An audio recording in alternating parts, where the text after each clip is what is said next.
అందరికీ నమస్కారం. శ్రీ మాత్రే నమః. శ్రీ గురు చరిత్ర 41వ అధ్యాయము. శ్రీ గణేశాయ నమః. శ్రీ సరస్వతయ నమః. శ్రీ గురుభ్యో నమః. అయితే నామధారకుడు స్వామి సర్వధర్మాలతో కూడిన శ్రీ గురు చరిత్ర వింటుంటేనే నా హృదయంలో అజ్ఞానమనే చీకట్లు నశించి జ్ఞానమనే జ్యోతి వెలిగింది. ఇప్పుడు గురుస్మరణ పట్ల ఎంతో ప్రీతి కలుగుతున్నది. శ్రీ గురుని అంతటి అవతారమూర్తి యొక్క సాన్నిధ్యం పొందిన మహాజ్ఞానులు, సిద్ధపురుషులు మీరు. నా పూర్వజన్మ పుణ్యం వలన అట్టి మీ దర్శన భాగ్యం కలిగింది. మా పూర్వీకులు శ్రీ గురు భక్తులు ఎలా అయ్యారో తెలుసుకోవాలని ఉంది, చెప్పండి అన్నాడు. సిద్ధయోగి ఇలా చెప్పసాగారు. నాయన, పూర్వం శ్రీగురుడు తీర్థాటనం చేస్తూ గోదావరి తీరాన ఉన్న వాసర క్షేత్రానికి వేయించేసినప్పుడు ఆయనను భక్తితో పూజించి ఆయన ప్రేమకు పాత్రుడైన సాయం దేవుడే మీ పూర్వీకుడు. అటు తర్వాత శ్రీగురుడు అనేక తీర్థక్షేత్రాలను పావనం చేస్తూ పర్యటించి ఈ గంధర్వ నగరం చేరారు కదా.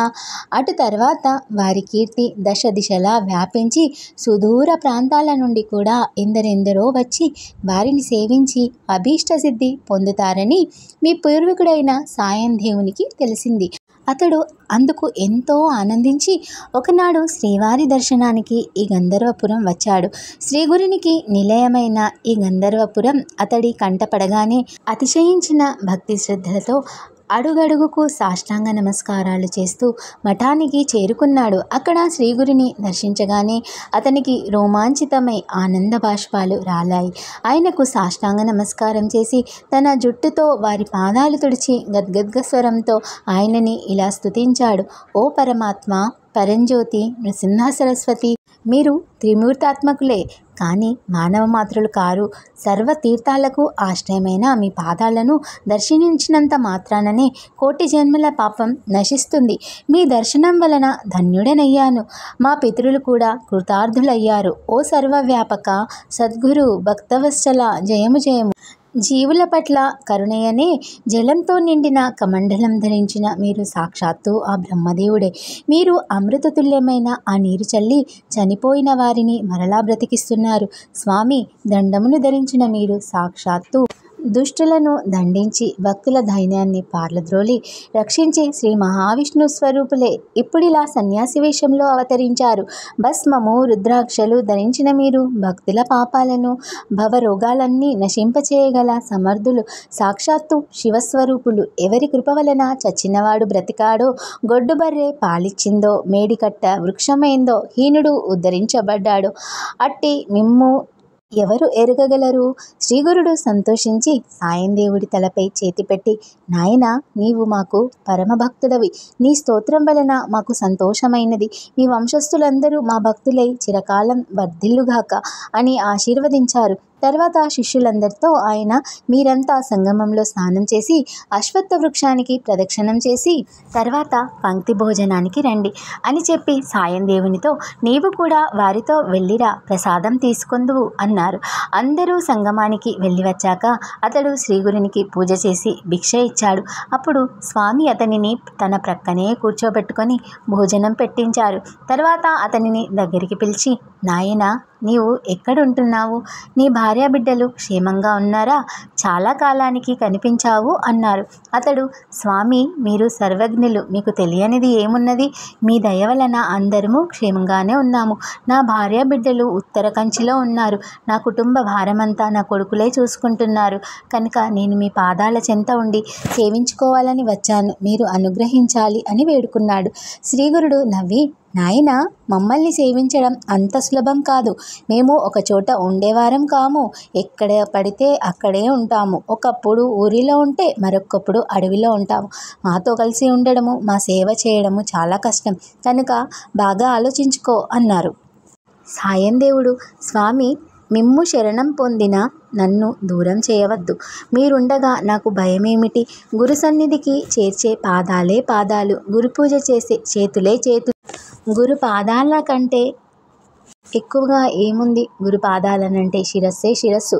సర్వ అభిమానాలను నివారించి పురుషార్థాలు ప్రసాదించగల గురుకృప ఉండగా నాకు భయమేమిది? నేను మీ చెంతనే ఉండి మీ పాదసేవ చేసుకుంటాను, అనుజ్ఞ ఇవ్వండి అని పట్టుబట్టాడు. అప్పుడు శ్రీగురుడు, నీకింత దృఢభావం ఉంటే అలానే చేయి అని అంగీకరించారు.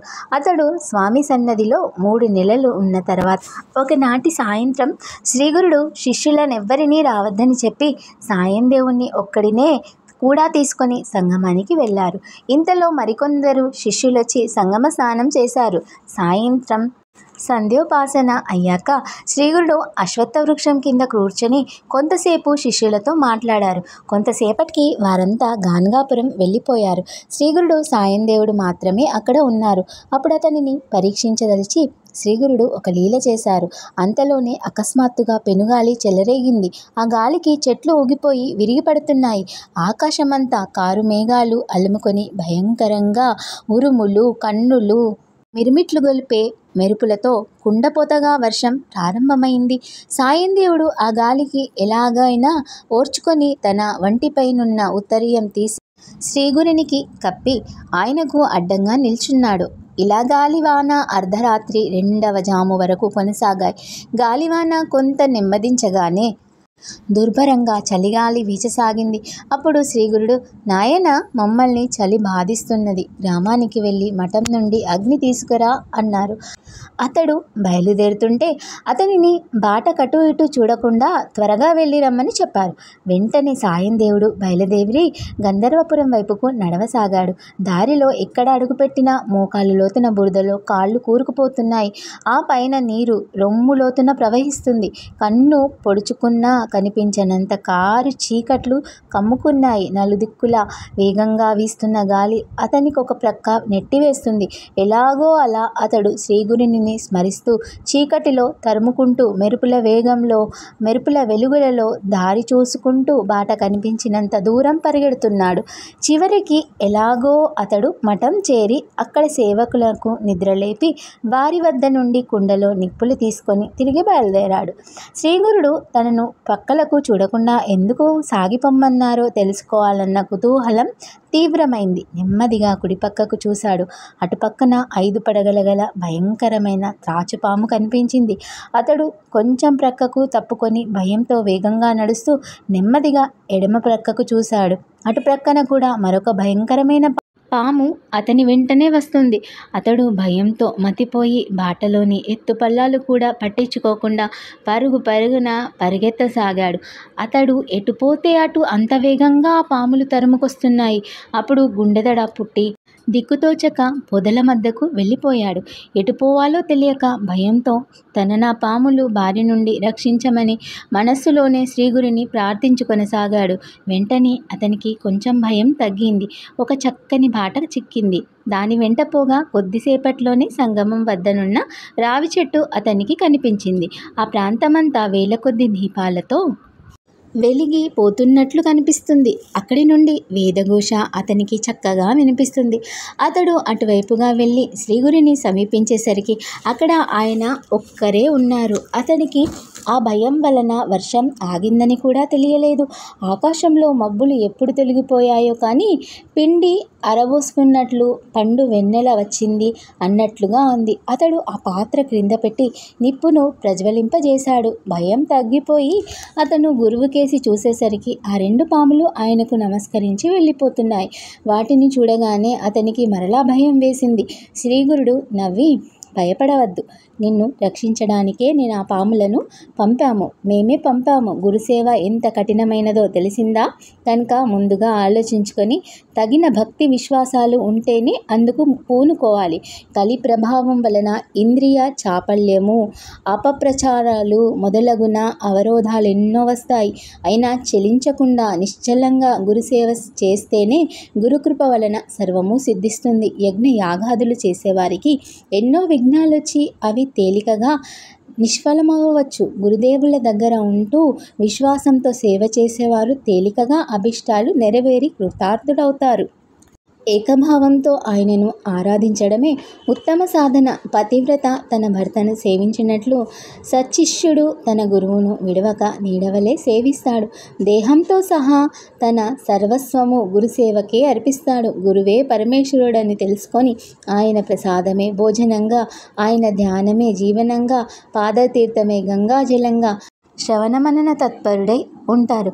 గురువు ఎంతటి దుస్సాధ్యమైన ఆదేశమిచ్చినా సరే దానిని సాధించడానికి ఉపక్రమిస్తాడు.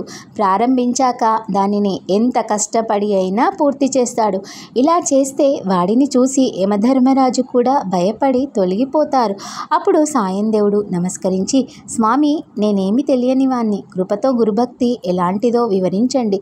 దాని సహాయంతో స్థైర్యం చిక్కించుకొని మీ చెంతట ఉండి సేవిస్తాను అన్నాడు. అప్పుడు శ్రీగురుడు ఇలా బోధించారు. నాయనా, చెబుతాను విను. నీవు ఇక రాత్రి అయ్యిందో బ్రాహ్మీ ముహూర్తం అయిందో అన్నది పట్టించుకోక వినాలి. సత్కాలక్షేపం అవుతుంది. పూర్వం పార్వతీదేవికి పరమేశ్వరుడు బోధించిన గురుభక్తి తత్వం నీకు చెబుతాను.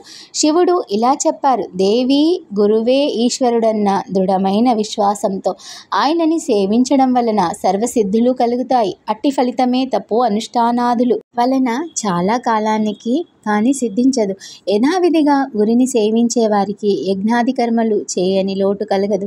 పూర్వం త్వష్టయనే బ్రాహ్మణ బాలునికి 8వ సంవత్సరంలో ఉపనయనం చేసి వేదాధ్యయనానికి గురువు వద్దకు పంపారు. ఆ బ్రహ్మచారి చక్కగా గురుసేవ చేస్తున్నారు. ఒకసారి ఆ గురువు యొక్క కుటీరం శిథిలమై వర్షపు నీరు లోపలికి కురిసింది. గురువు త్వష్టను పిలిచి, నాయన, ఈ కుటీరం ప్రతిసారి వర్షానికి పాడైపోతున్నది. ఇలా గాలి వాన అగ్నుల వలన నశించకుండా అన్ని వసతులు కలిగి ఉండే కుటీరం నాకు కావాలి అని చెప్పాడు. అప్పుడు గురుపత్ని, నాయన, ఎవరు నేయనిది కుట్టనిది రంగురంగులది అయినా నాకు సరిపోయేది ఒక రవికని తెచ్చిపెట్టాలి అన్నది. ఇంతలో గురుపుత్రుడు వచ్చి, అన్న, నాకు మట్టి అంటనిది, నీటి మీద నడిపించగలని, ఎప్పుడూ సరిపోయేవి అయిన పాదరక్షలు కావాలి అని అడిగాడు. అప్పుడే చిన్న పాపయ్య అయిన గురుపుత్రిక కూడా వచ్చి, అన్న, నా చెవులకి కుండలాలు, ఆడుకునేందుకు ఒక బొమ్మరిల్లు కావాలి. అది ఒంటి స్తంభం కలిగి దంతంతో చేసినదై పగలనిదిగా ఉండాలి. అది నా వెంట తీసుకువెళ్ళడానికి వీలుగా ఉండాలి. దానికి చక్రాలు ఉండాలి. దానిని మళ్ళీ ముడిచి వేయడానికి వీలుగా ఉండాలి. అందులో పీట కుర్చీ ఉండాలి. ఆడుకోవడానికి మంచి వంట పాత్రలు మట్టివి కావాలి. నాకు అవే వంట నేర్పాలి. వాటిలోనే వంట చేయాలి. ఎంతసేపైనా చల్లారకూడదు. ఇతర వంట పరికరాలు కూడా కావాలి అని చెప్పింది. త్వష్ట అంగీకరించి అడవికి వెళ్తూ అవన్నీ ఎలా సంపాదించాలా అని ఆలోచిస్తున్నాడు. చివరికి దిక్కుతోచక తన గురువునే ధ్యానించి తన మనస్సులోనే ఆయనను శరణు పొందాడు. అలా పోతుండగా అతనికి ఒక చోట ఒక అవధూత కనిపించి, నాయన, నీవెవరు? ఇంత చిన్నవాడవు ఈ ఘోరమైన అరణ్యంలో చింతాక్రాంతుడవై తిరుగుతున్నావేమి అన్నాడు.